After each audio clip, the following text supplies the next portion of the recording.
안녕하십니까. 편안한 저녁입니다. 시큰 경제. 그런데 이거는 이제 제2 채널로 책 시드입니다. 책도 시드처럼 작은 씨앗이 큰 거목으로 자라는 그런 씨드를 심어야 된다고 생각합니다. 매일매일 책과 함께 그렇게 자라나기를 원하면서 시드금, 책 시드금을 한번 시작해 보도록 하겠습니다. 이번 책은 투자하려면 경제신문인데요. 사유하면서 투자, 그냥 대기업 주식 사면 되는 거 아닌가요? 이렇게 물어보다가 금리와 환율이 나랑 무슨 상관이 있나요? 이렇게 얘기하는 분도 있지만은 경제신문을 보는 것이 돈의 흐름이 보이는 경제신문을 제대로 읽는 방법은 무엇일까요? 저한테는 굉장히 책을 보면서 도움이 많이 됐었는데요. 한번 읽어보도록 하겠습니다. 투자하려면 경제신문부터 보라. 이수정 시음 한국경제신문사에서 표현했습니다. 핵심 요약을 보면은 이 책은 경제신문을 통해 시장의 흐름을 읽고 투자의 통찰력을 키우는 법을 실제 사례 중심으로 알려주는 실용적인 금융 지침서입니다. 투자를 처음 시작하는 사람부터 뉴스 해석력이 부족한 사람까지 누구나 쉽게 경제 기사에서 핵심을 뽑아내는 법을 배울 수가 있습니다. 첫 번째, 경제 기사는 돈의 흐름을 해석하는 지도라고 했습니다. 뭐라고 했습니까? 경제 기사는 돈의 흐름을 해석하는 지도라고 했습니다. 한 장의 지도라는 책도 있는데 잘 적은 거 핵심을 끄집어낸 것 같습니다.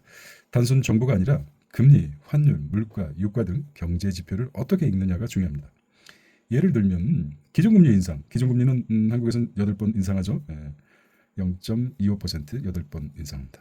그러면 8번 계속 인상했다. 하락했다 하면은 0.2 하면은 1%, 1년에 금통위에서 2포인트까지 내렸다 최대 올렸다 할 수 있는 것이죠. 네. 뉴스는 기준금리 인상 뉴스는 주식보다 채권 달러에 유리한 시그널입니다. 채권과 달러는 장기적인 3년물, 10년물, 뭐 30년물 있죠. 그래서 장기적으로 봤을 때 유리한 입장이라는 시그널이고 경제신문 뉴스를 보는 것보다 것이 아니라 판을 읽는 시선이라는 시선을 기르는 도구라고 합니다. 판을 읽는 시선이라고 합니다. 그리고 경제신문은 테마가 있다라고 합니다. 경제신문은 테마가 있다. 뉴스는 서로 연결되어 있다. 환율이 오르면 외국인 자금이 이탈. 코스피 하락 가능성이 있습니다. 생각해 보겠습니다. 환율이 오른다. 외국인이 이탈. 코스피 하락 가능성. 소비자 물가지수 상승, 금리 상승, 부동산 주식의 타격을 받으며 하나의 뉴스가 다른 자산시장에 어떤 파장을 주는지 예측하는 훈련이 핵심입니다. 환율이 1,000원에서 1,400원으로 오른다. 그러면은 1달러 가치가 많아질 거 아닙니까? 예. 이건 좀 생각해 봐야 되겠습니다. 환율은 반대로 생각되기 때문에 환율이 어려운 게 역으로 생각해야 되니까 절상절하가 있기 때문에 좀 금방 연습하지 않으면 머릿속에서 메커니즘 발동이 안 되는 것 같습니다. 환율이 오르면 외국인들이 자금 이탈한다. 절상했다는 말입니까? 절하됐다는 말입니까? 그리고 소비자 물가지수가 상승하고 금리가 인상되고 또 부동산 주식이 타격을 받고 하나의 뉴스가 다른 자산시장에 어떤 파장을 주는지 예측하는 훈련이 핵심입니다. 세 번째는 뉴스를 매일 보는 사람과 방향성을 잇는 사람, 방향성을 찾아내는 거죠. 그게 쉽지 않은 작업입니다. 경제신문을 일기처럼 매일 보는 것이 아니라 큰 흐름을 연결해 보는 훈련이 중요합니다. 앵무새처럼 그냥 읽는 게 아니라 사유하고 큰 흐름을 따지는 게 중요하다는 의미겠죠. 테마주, 섹터, 흐름, 정책 변화 등의 단기 뉴스를 포착 가능하지만 정책이나 통화 기조는 장기 투자 전략에 영향을 준다. 경제신문에 자주 나오는 표현을 해독하는 법. 네 번째는 기준금리 인상 압박을 받는다. 근데 조만간 인상 가능성이 크다는 걸 알고 있고 유동성이 축소됐다. 유동성 돈이죠. 돈이 축소돼서 시장에 돈이 적어진다. 자산 시장이 부정적이다. 인플레이션 우려가 된다면 금리 인상 가능성이 있고 주식시장에 하락 가능성이 있다. 그렇게 할 수 있습니다. 경제신문은 다시 한번 해보겠습니다. 좀 쉽지 않아서. 그래서 경제신문에 자주 나오는 표현을 해독법을 보면 금리 인상 압박을 받는다면 조만간 금리 인상의 가능성이 있다고 보시면 되고 유동성이 축소됐다. 그러면 시장에 돈이 적어진다. 자산시장이 부정적이다. 긴축 재정을 피울 가능성이 있고 인플레이션 우려가 있다는 것은 금리 인상과 주시장 하락 가능성이 있다. AI 통찰을 보면 경제신문은 정보가 아니라 통찰력의 훈련장이다. 뉴스는 누구나 있지만 시장을 해석하는 눈은 훈련된 사람만이 가진다. 당신은 지금 정보를 소비하는가 아니면 정보를 전략으로 전환하는가 라는 질문이 있습니다. 이 책은 질문을 많이 AI 도움을 받아서 들려드리고 있습니다. 투자는 정보보다 인과관계가 강해한다.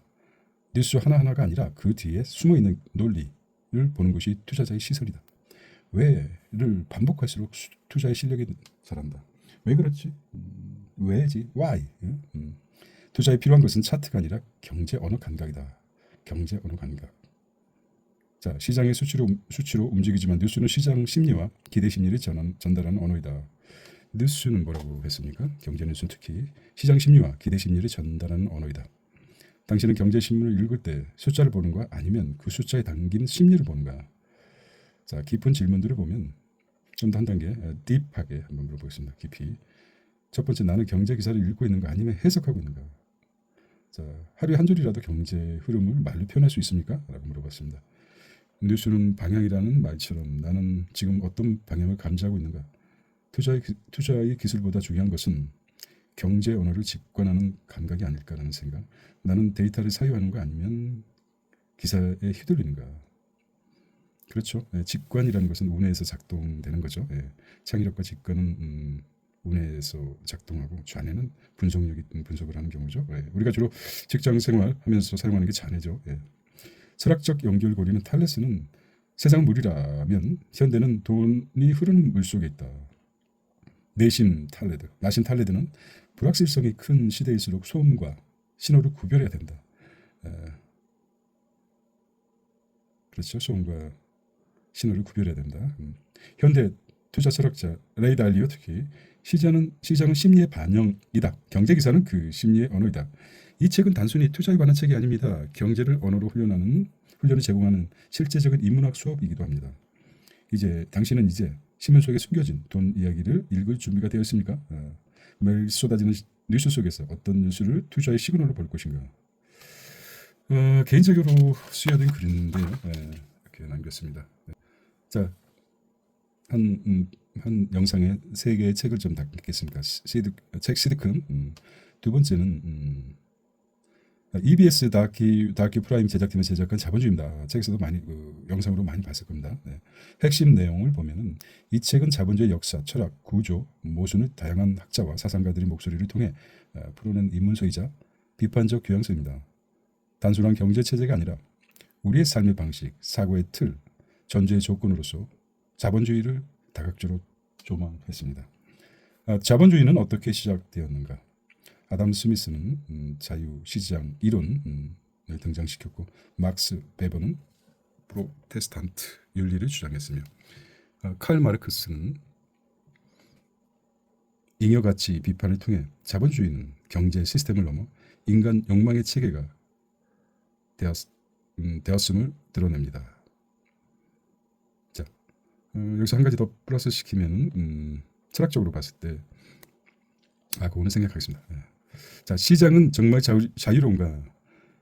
시장은 결코 자연적인 것이 아닌 설계된 제도라고 합니다. 설계된 제도? 시장은 설계된 제도일까? 그런데 말입니다. 시장은 설계된 제도.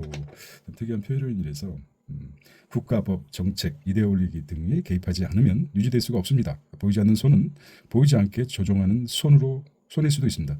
보이지 않게 조종하는 참 굉장히 좀 보이지 않게 조종되는 손. 손 말입니다. 네. 보이지 않는 손은 많이 들어봤는데 보이지 않게 조종되는 손으로 이렇게 해석하니까 보이지 않는 손. 우리는 왜 성장을 당연시하는가? 끊임없는 성장 신화는 기업과 개인을 무한 경쟁과 소비로 몰아갑니다. 자본주의의 결핍을 통해 욕망을 증폭시키는 기계이다. 자본주의는 인간을 어떻게 변화시켰는가? 관계는 계약이 되고 사랑은 스펙이 되며 인간은 노동자 혹은 소비자라는 경제적 정체성으로 환원됩니다. 자본주의는 무엇을 가졌는가로 인간의 가치를 판단하게 만든다. 철학적 사회적 통찰은 자본주의는 시스템이 아니라 신념 체계이다.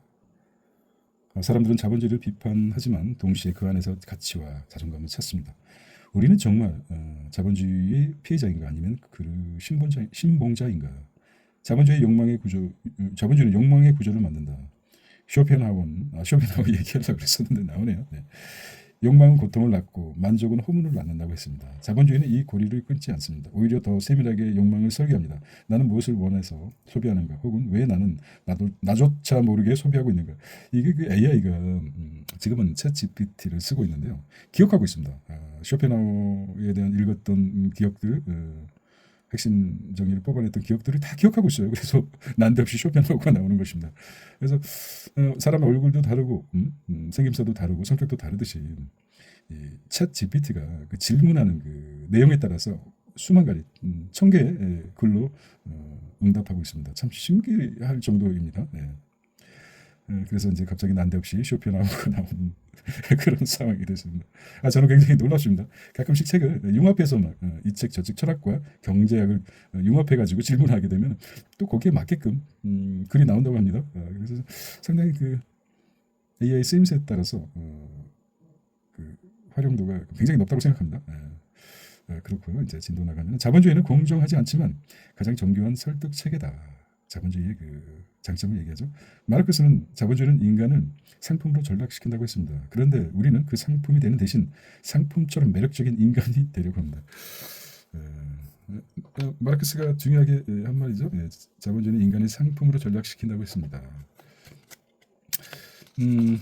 재밌습니다. 듣고 주로 오디오북으로 많이 책을 들었는데 이렇게 요약본이나마 이렇게 듣고 밑줄 치고 동그라미 치고 별표 치고 이런 것들이 나에겐 좀 즐겁습니다. 나의 자기 개발은 나를 위한 것인가, 아니면 시장에서 팔릴 나를 만드는 것인가. 시장에서 팔릴 나입니다. 그렇게 얘기했지 않습니까? 마르크스가 자본주의 인간을 상품으로 전락시킨다고 하는데 한 발에 나가가지고 나의 상품 가치를 높이는 방법을 찾는, 그래서 깊은 사유를 위한 질문들을 하겠습니다. 나는 자본주의 안에서 살아가는가, 자본주의로 살아가는가. 두 번째, 내가 추구하는 성공은 자본주의가 정의한 기준인가, 나 스스로 만든 철학인가. 세 번째는 무한 경쟁과 성장을 전제로 한 삶은 과연 지속 가능할까. 인간의 욕망은 언제부터 소유를 통해 충족되기 시작했는가. 소유를 통해. 나는 자본주의의 도구인가, 자본주의를 도구로 쓰고 있는가, 능동적인가 수동적인가, 이렇게 얘기하고 있습니다. 철학적 연결고리를 따지면 지금은 또 책에 이런 내용은 없었던 것 같은데 철학 소설에 관심이 좀 있다 보니까 쇼펜하우어는 욕망은 끝이 없다. 만족은 환상이다. 마르크스는 자본주의는 인간을 소외시킨다. 상품을 시켰으니까 소외시켰다고 생각하죠. 지잭은 우리는 자본주의를 비판하는 상품을 사면서 자본주의를 지속시킨다. 무슨 생각이 듭니까? 여기서 불편한 재질 같은 느낌이 들죠. 사피엔스 H 하라리. 자본주의는 인류가 믿는 가장 강력한 신화 중에 하나다. 자본주의는 신화다. 그것이 신화시켰습니다. 이 책은 단순히 경제를 말하는 것이 아니라 우리 존재 방식 전반을 질문하는 책입니다. 이제 질문은 당신에게 있습니다. 나는 왜 이렇게 일하고 사고 불안해하며 살아가고 있는가? 자본주의가 내 안에 심어놓은 무형의 명령은 무엇인가? 무형의 명령. 자본주의가 우리가 무의식적으로 심어놓은 무형의 명령은 무엇인가라고 질문을 던집니다. 읽으신 이 책은, 그리고 당신은 지금 자본주의 바깥을 상상하는 것, 상상한 첫 독서의 혁명이 시작하는 것입니다. EBS 다큐 프라임이죠. 자, 이제 뭐 개인적으로 한번 써보겠습니다. 자, 너무 뭐 개인적으로 쓰면 안 되니까. 그래서 자, 자본주의 쉬지 않고 일하는데 나는 왜 이렇게 살기 힘든가라는 본문 중에 있습니다. EBS TV로 반영되었던 큰 반향을 일으켰던 화제작입니다. 그 당시에 큰 충격이었지만 더구나 피그처럼 이렇게 블라블라 이제 개인 노트를 썼습니다. 자, 그 다음에 세 번째는 세 번째 책은 군주론, 마음에 읽는 군주론입니다. 김경준, 많이 그 유명한 철학자죠. 책의 핵심 요약은 마음에 읽는 군주론은 니콜로 마키아벨리의 고전 군주론을 현대 사회, 특히 리더십, 조직 생활, 비즈니스 맥락에서 재해석한 책입니다. 어떻게 했다고요? 리더십, 조직 생활, 비즈니스 맥락에서 재해석한 책입니다. 딱딱하고 곤모술수로 여겨졌던 고전의 메시지를 중년의 직장인, 조직 관리자, 실용적 성장을 위하는 이들에게 맞춰 현실적인 언어로 풀어냅니다. 김경준 저자는 냉혹한 현실을 위해서 삶을 지혜롭게 헤쳐나가는 기술을 전달하며 마키아벨리의 사상을 단순한 교활함이나 술책이 아닌 리더가 갖춰야 할 냉철한 인식과 전략적 사고로 해석합니다. 냉철한 인식과 전략적 사고로 인식합니다. 통찰해 보면은 현실 인식은 생존의 첫걸음이다. 마키아벨리는 있는 그대로 인간이 아닌 있는 그대로의 현실을 직시하라고 했습니다. 좀 생각을 해봐야 되는 문구 아닙니까? 자, 다시 한번 있는 그대로의 인간이 아닌 있는 그대로의 현실을 직시하라. 뭐런 말입니까? 뭐라고 얘기했는가? 있는 그대로 인간은 있는 그대로의 현실을 직시하라고 말합니다. 저자 김경준은 이를 중년의 시선에서 다음과 같이 바꿨습니다. 바꿔 말합니다. 현실은 이상이 아니다. 이상은 현실을 넘어서는 비전이 되어야 한다. 나는 지금 현실을 왜곡된 희망으로 보려 하지 않는가. 그러니까 이제 좀 약간 딱 들어오지 않죠? 있는 그대로의 마키아벨리는 뭐라고 얘기했습니까? 제가 이해가 안 돼서 그래요. 자꾸 반복하는 건 있는 그대로의 인간이 아니라 있는 그대로의 현실을 직시하라는 말은 김경준 저자도 좀 뭔가 의무 좀 풀고 해석하려고 노력해서 이 해석은 각자 달리 할 수도 있습니다. 느끼는 게 뭐 그게 또 책의 또 힘이니까요. 그래서 김경준은 이렇게 해석했나 봅니다. 현실은 이상이 아니다. 이상은 현실을 넘어선 비전이 되어야 한다. 나는 지금 현실이 왜곡된 희망으로 보이려 하지 않는가라고 해석했던 겁니다. 평판보다 중요한 것은 결과이다. 군주는 사랑을 받기보다는 두려움을 받는 것이 낫다. 그래서 이거 누가 또 읽었을 겁니까? 어설픈 또 독자자가 또 이 글을 또 굉장히 좋아했을 거죠. 그래서 군주는 사랑받기보다는 두려움을 받는 것이 낫다. 그래서 거기 그 상황에서 자기가 권력을 가지고 있는데 이런 글귀가 눈에 딱 들어왔다 그러면은 참 국민을 우습게 보는 거죠. 굉장히 이게 그 당시에 그 파란을 일으켰던 글귀입니다. 군주는 사랑받기보다 두려움을 받는. 보수들도 그렇죠. 보수를 사랑보다도 두려운 존재, 카리스마가 넘치는 그런 존재로 인식하기를 바라는 게 참 그렇습니다. 자, 유명한 글귀 자칫 오해받기 쉽지만 본질은 결정적 순간의 결정력이라고 합니다. 또 김경준은 또 이렇게 얘기하는 결정적 순간. 평평은 중요하지만 결국 책임은 오롯이 잘 쓰는 사람들은 이 책을 읽었다는 것입니다. 오롯이 나에게 있다. 나는 평판을 의식해 해야 할 말을 삼가고 있지 않는가. 그리고 도덕과 권력의 균형. 마키아벨리는 도덕을 부정하지 않지만 도덕이 권력을 유지하지 못하게 한다면 그것은 무의미하다고 봅니다. 김경준은 이것이 중년의 리더들에게 말합니다. 착한 사람 컴플렉스를 버려야 된다. 난 착한 사람 컴플렉스를 버려야 한다는 할 시기라고 합니다. 나는 착해 보이고 싶은가 아니면 진짜 옳은 결정을 내리는가. AI 질문과 사유 단체를 보겠습니다. 첫 번째, 내가 최근 현실에 있는 그대로 직면했던 순간은 언제였고 그 순간의 감정은 어땠는가. 현실을 직면할수록 성숙하지만 동시에 고통스럽기도 합니다. 조직이나 가족 안에서 내가 결정하고 책임지는 리더였던 순간은 언제인가요? 군주로는 결정과 책임을 분리하지 않는 통합의 리더십을 강조합니다. 통합의 리더십. 세 번째는 사람들에게 좋은 사람으로 보이는 것과 실제 좋은 결정으로 내리는 것 사이에 어떤 선택을 더 많이. 그러니까 좋은 사람으로 보이는가 아니면 좋은 결정을 하는가. 두 가지 선택의 규례에서 리더는 결정할 때가 많은가 봅니다. 그래서 사람들은 눈으로 판단하지 마음으로 판단하지 않는다. 야, 이것도 참 대단한 이슈를 던집니다. 사람들은 뭐라고 했습니까? 눈으로 판단하지 마음으로 판단하지 않는다. 보이는 대로 믿는다 이런 말이겠죠. 연결된 문장과 마흔의 지혜. 군주는 결국 그 나라의 거울이다. 나는 내 가정, 직장, 삶의 거울인가? 혹은 왜곡된 그림자인가? 이 책은 마흔의 독자에게 질문을 던집니다. 이제 더 이상 감정에 머물지 않고 판단하고 선택하는 삶을 살고 있는가? 누구의 리더도 아닌 나 자신의 리더로 살고 있는가라는 질문을 하고 있습니다. 그래서 혹시 뭐 더 필요하면 또 이렇게 김경준의 마흔의 군주론이었습니다.